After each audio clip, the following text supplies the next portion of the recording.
Who needs trackpads? Who needs an 800p display? 3.5 GHz? Don't you think that's a little extravagant? And 512 GB of internal storage? This is over the top. We have the Steam Deck at home. The 2DS. It's the 2DS. Since before I even got my Steam Deck, I've wondered how it would compete with lighter handhelds of yesteryear. Yes, it's a little strange to even be comparing these two, but I don't mean to compare the performance, visual fidelity, or any of the typical metrics. I'm only interested here in how much I'd like to use this. So instead, I will be comparing cost, ease of installing software, alongside ergonomics and such. If you promise not to complain about my camera, I promise to keep pretending the 2DS is evenly matched for the Steam Deck. Our story begins about a month ago, when I found this listing for a damaged new 2DS XL from Japan. The screen was broken, but it had no other damage to speak of. On paper, this isn't a terrible fixer-upper. So I found a guide on iFixit for replacing the top screen, ignored the difficulty rating, found a new top screen and lens, and waited for them to arrive. It's probably not a problem. Probably. Once everything arrived, I streamed my progress on Twitch, and over the course of 2 hours, we learned that the pictures in this iFixit guide are not helpful. I got as far as removing the battery before we got to the hinge. Before you can disconnect the top display, you need to remove the top half of the DS by coiling this ribbon cable around itself like 2 or 3 times. Then somehow defying physics to push it through this tiny hole. While on one end the hinge holds the cable, the other is just a hinge. In this picture from the guide, you can clearly see the top shell is removed from the device before the ribbon cable is pushed through the hinge. Now look in the very next image, and the entire display is off, and all the cables are removed. But in the next picture, the Wi-Fi antenna and other half of the hinge are still connected. And next step, we are still sliding the ribbon cable through the hinge, and then we're disassembling the top shell. Hold up, if we look through the previous images, the top shell was already disassembled. These pictures are all out of order. So at this point, I stopped following the guide, because maybe I'm too dumb to read it. But we still have this little cylinder holding the left hinge together. We need to slide it toward the middle so that the left hinge can disconnect. And that took a while. So I went back to push this cable through the hole. Ah! No! Stop! Ah!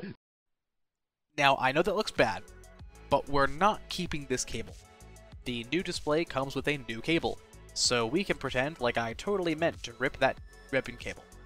Now that the top display is off, I use the eye opener from iFixit to gently separate the lens and display from the back.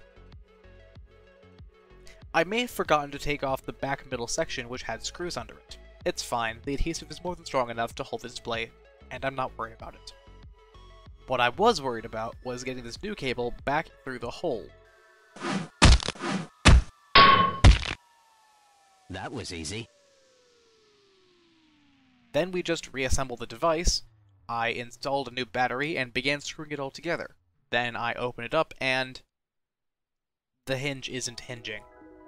I tried just pressing in on the plastic, hoping it might snap back into place or something, but in the end, I just removed the plastic piece from the middle of the hinge.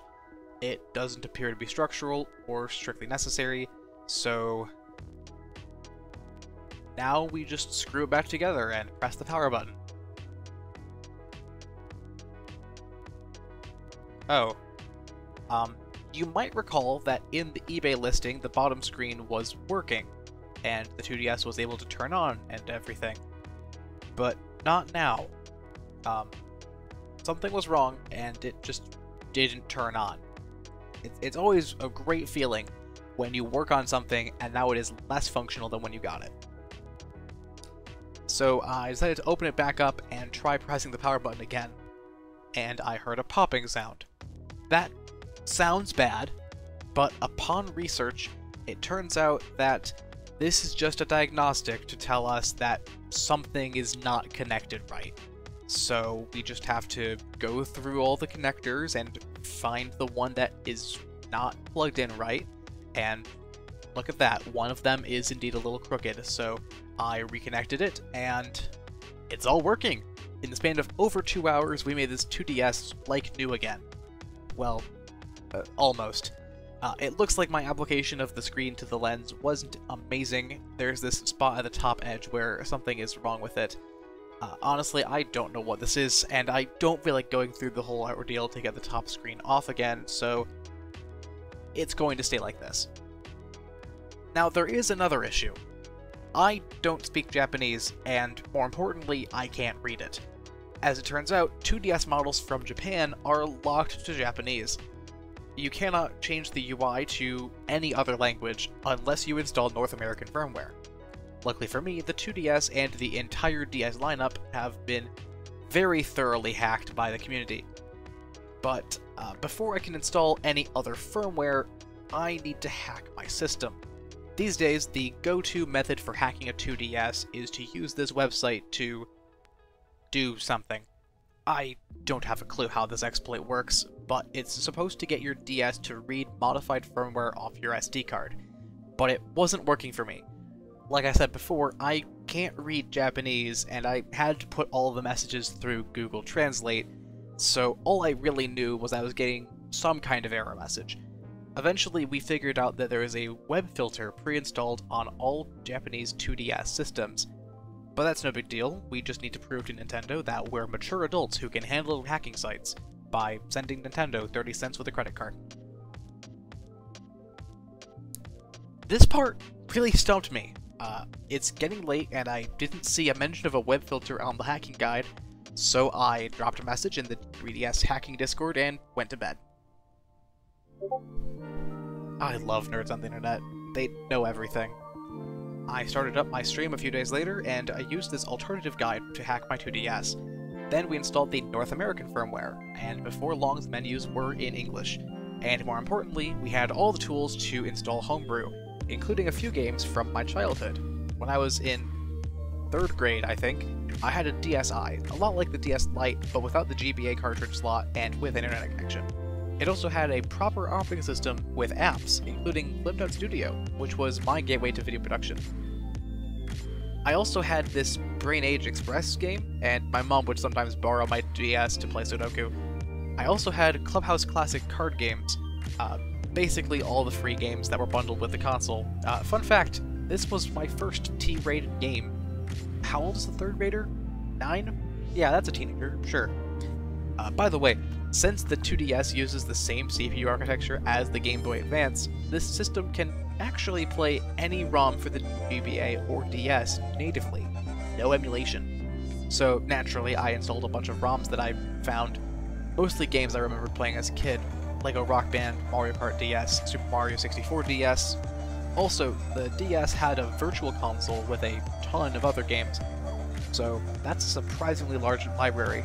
There's also Homebrew, including Sonic Mania. Yeah, this thing can play Sonic Mania. Someone reverse engineered the engine and ported it to the 3DS, and it just works. There's also Zash 3D, which is an open source remake of Valve's Gold Source engine. So without too much effort, you can even play Half-Life on here. But unfortunately, the 3DS is too old to read large size SD cards, like this one I use with my Steam Deck, so this little 4GB one had to carry it all. I was seriously tempted to buy another SD card because they are really cheap these days. But I said I was going to compare this thing against the Steam Deck, so how does it do? Let's rate them each for battery life, ease of installing software, comfort, performance, software library, and then I'll mention some other benefits and drawbacks for each. Now, battery life is a big one. Depending on the game, the Steam Deck might not even last an hour. I tend to play simpler games on my Steam Deck, mostly just older console games, so often the battery can last a couple hours or longer. If you're willing to adjust settings, there is a lot you can do to extend Steam Deck's battery life, including limiting TDP, frame rate, and using FSR upscaling. Plus, PC games tend to have more adjustable graphics settings. The 2DS has significantly weaker hardware, so it draws less power anyway. There is much less you can do to control the battery beyond a simple power save mode and brightness settings. It makes me wonder what a smaller handheld PC with a 480p screen and a modest CPU might look like. With battery life, I feel like the 2DS gets an easy win, sometimes between 2 and 3 times what the Steam Deck can endure. Now for the ease of installing software. The Nintendo eShop has been dead for a long time now. But community projects like HJob and Universal Updater mean you can still play older games. Just, you need to go through the process of hacking your console to do that.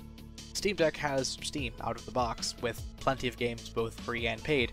Speaking of free games, I published my first game to Steam about a month ago. You can download it from Steam, complete with Steam Deck and Workshop support. With a little effort, you can even get non-Steam and non-PC games onto the deck. You don't even need to hack your device to make it possible.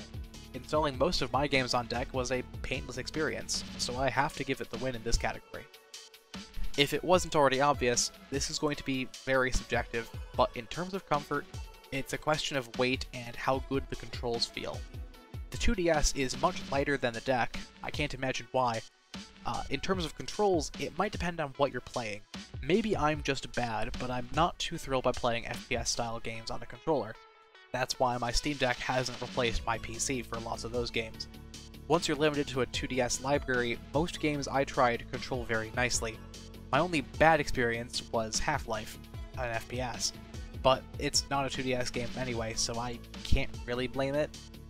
Still, the 2DS is more comfortable overall, but the Steam Deck does put the extra size and weight to good use. It has a cooling system that enables it to run much more intense games.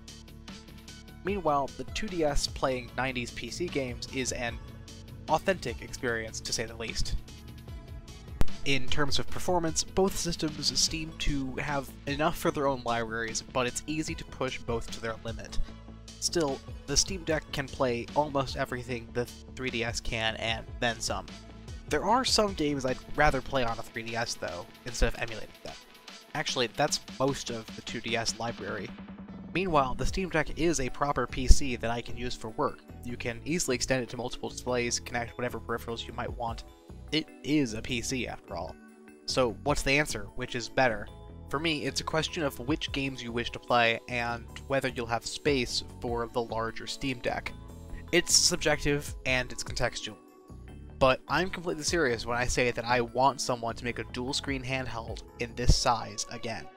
Give it just enough power to emulate the Wii, a 480 display, maybe USB-C for both plugging into other devices and for charging, and a Linux operating system, and make sure you keep it compact. That could probably replace my Steam Deck 70% of the time. The fact that it's a PC is actually huge. As my only PC with a microSD card slot, I ended up using it for most of the process hacking my 2DS. So what do you think? Is there still a market for very low power handheld consoles? Would you rather use a 2DS or a Steam Deck? Let me know in the comments. And before you go, I do have 4 new videos that released today. They'll be on screen right now. Thanks for watching, and I'll see you in the next one.